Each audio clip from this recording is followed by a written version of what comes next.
Bonjour, je vous retrouve aujourd'hui pour la vidéo book haul du mois de janvier. J'ai déjà bien craqué pour ce premier mois de l'année. Je suis pas forcément très fière, mais j'ai trouvé pas mal d'occasions qui étaient très intéressants. Je vais passer assez vite sur les romans parce que je vous en ai déjà parlé également dans un vlog. Il n'y a que quelques livres que j'ai pas encore présentés, donc on va commencer tout de suite. Je vais tout d'abord vous parler du coup de la suite du Sorceleur que je me suis acheté, donc le tome 4 et le tome 5. Donc c'est Le Temps du Mépris et Le Baptême du Feu. Je ne dirai pas le nom de l'auteur parce qu'il est imprononçable. Je suis très contente d'avoir cette suite du Sorceleur parce que j'ai lu le tome 3 du coup et j'avais très envie d'avoir la suite. Donc je pense que je me ferai la suite très rapidement et en même temps j'ai également trouvé en bouquinerie, donc ceux-là je me les suis achetés neufs et en bouquinerie j'ai trouvé le petit hors-série. Donc c'est la saison des orages. Que j'avais bien envie de lire également, mais je pense que je le lirai à la fin de la saga. En fait, je pense que je vais lire la saga complète et ensuite je lirai ça. Je sais pas trop à quel moment de la chronologie de l'histoire il faut le lire. Il me semble que ça fait partie un petit peu des nouvelles également, donc je pense qu'on peut le lire au niveau du 1 et du 2.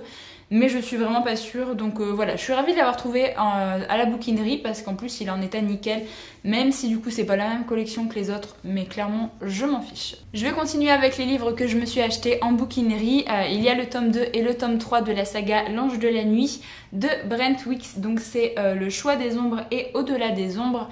J'ai très envie de commencer cette saga, j'ai pas lu le premier tome encore, mais on n'arrête pas de me dire que cette saga est vraiment géniale. Et du coup, j'ai pas su résister quand j'ai vu que le tome 2 et le tome 3 étaient dispo à la bouquinerie pour quasiment rien. Je me suis dit, bon, tout le monde arrête pas de me dire que c'est super bien et tout. J'ai pas envie de les laisser parce que du coup, ça revient vraiment pas très cher. Et si j'aime bien le premier tome, du coup, je pourrais enchaîner cette trilogie cette année. Ce qui est plutôt pas mal parce que c'est une de mes résolutions également d'avancer très vite dans les séries que je commence cette année. Donc voilà, je suis vraiment ravie. Par contre, c'est deux gros bébés quand même. Donc j'espère que ça se lit bien, que c'est addictif parce que sinon, ça fera quand même beaucoup de temps de lecture. Et le dernier poche que je me suis acheté à la bouquinerie, c'est Satan était un ange de Karine Giebel, donc publié chez Pocket. Je n'avais plus de livres de cet auteur dans ma pile à lire et je souhaite toujours en avoir un pour pouvoir le lire quand j'en ai envie. Généralement je lis soit pendant un week-end d'amis ou pendant un challenge comme ça parce que c'est vraiment des livres que j'ai envie de lire très vite parce que c'est toujours des thrillers qui sont plus ou moins addictifs et j'ai vraiment envie de savoir ce qui va se passer. Donc voilà, c'est un court roman d'elle. Je sais qu'il y en a d'autres qui m'intéressent mais je les ai pas trouvés en bouquinerie pour l'instant, donc je me suis dit je vais prendre celui-là. Je l'ai trouvé vraiment en état quasi neuf, donc je suis plutôt contente. Je sais plus quel retour il avait eu ce livre-là, mais moi en tout cas, alors j'ai pas lu le synopsis, donc voilà, je ne lis jamais de synopsis des livres de thriller. J'essaye d'écouter un petit peu les avis des gens, voir si ce livre pourrait m'intéresser et s'il n'y a pas certains sujets qui ne me plaisent pas dans ce livre. Mais en tout cas, celui-là, je me suis dit pourquoi pas, il est assez court et je pense qu'il va passer très vite dans mes futures lectures parce qu'il me tente vraiment bien. Terminé avec les poches et là je souhaite encore remercier Ice Kitty. Donc si vous connaissez pas sa chaîne, je vous la mettrai en barre d'infos puisqu'en fait dans sa vidéo book haul elle a montré une belle édition en fait d'un livre et je lui ai dit mais t'as trop de la chance en fait de l'avoir trouvé parce qu'en fait ce livre n'est plus édité et moi je galère en fait je galère à le trouver sur les sites et tout, en bouquinerie c'est pas présent et du coup elle m'a dit j'ai un deuxième exemplaire et je souhaitais m'en débarrasser. Du coup vu que j'ai la belle édition, du coup je lui ai demandé si c'était possible de l'avoir et du coup elle me l'a envoyé. Alors elle me l'a pas fait payer, j'ai juste payé les frais de port, donc je la remercie encore vraiment beaucoup. Mais je suis trop contente de l'avoir parce que clairement ce livre me fait penser un petit peu, et je crois que tu l'as dit d'ailleurs dans ta vidéo, il me fait penser à Dark Matter de Blake Crouch que j'ai adoré et du coup je me dis il va me plaire. Donc c'est Ripley de Ken Greenwood, donc publié aux éditions Point. Franchement j'ai trop hâte de lire ce livre là. On va parler de voyage dans le temps il me semble, c'est un livre de SF et j'ai super hâte. J'ai pas envie de m'en spoiler avec le résumé mais je pense que pareil je vais le lire dans pas si longtemps que ça parce que il m'intrigue beaucoup et vu que j'ai beaucoup aimé un livre qui a plus ou moins le même thème, je me dis que ça ne peut que me plaire. Donc encore merci à toi vraiment, et allez découvrir sa chaîne si jamais vous la connaissez pas, parce que moi j'aime beaucoup ce qu'elle fait. Donc voilà. Je vais vous présenter le seul livre grand format neuf que je me suis acheté ce mois-ci, et il s'agit du deuxième tome de la saga Iscari.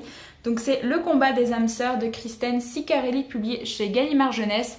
Je pouvais pas ne pas m'acheter ce livre-là ce mois-ci parce que c'est clairement la sortie que j'attendais le plus.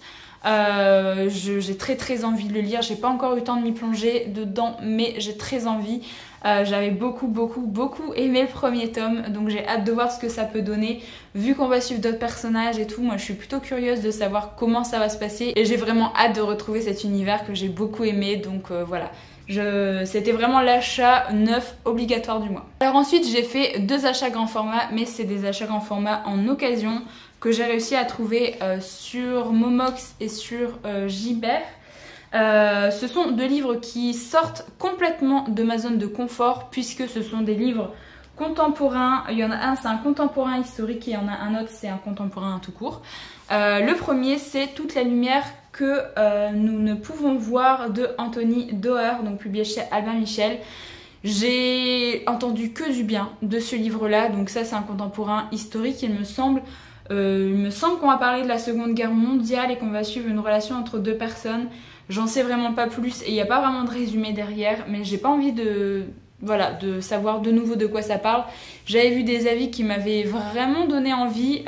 J'ai envie de sortir un petit peu de ma zone de confort cette année également, et en tout cas il me tente beaucoup. Mais c'est une très grosse briquette de plus de 600 pages, donc j'espère vraiment que ça va me plaire, et en tout cas je l'ai eu en bon état vraiment, donc je suis plutôt ravie de ça également, parce que je voulais pas forcément me l'acheter neuf, parce que vu que c'est pas vraiment mon genre de prédilection, j'avais peur de pas aimer ou passer à côté, donc je suis ravie de l'avoir trouvé d'occasion. Et le dernier livre grand format en occasion que j'ai trouvé, c'est un peu pareil, je l'ai vu beaucoup passer sur les chaînes anglophones, et en fait à chaque fois tout le monde disait que ce livre était vraiment très bien, et qu'il faisait pleurer, qu'il était hyper émouvant, et du coup je me suis dit il faut que je découvre ce livre-là. Je n'en sais quasiment rien, mais voilà, et je l'ai trouvé vraiment pour pas très cher, je crois que je l'ai payé 3 €, donc je pouvais pas passer à côté. Donc c'est Une vie comme les autres de Anna Guihara, donc publié chez Buchet-Châtel. Je ne sais vraiment pas de quoi ça parle, mais j'ai entendu vraiment de bons avis sur ce livre-là. J'aime beaucoup la couverture, comme ça, elle est vraiment toute colorée, sauf peut-être l'image de ce monsieur que voilà, je trouve très spécial, mais j'aime beaucoup en tout cas l'objet livre comme ça.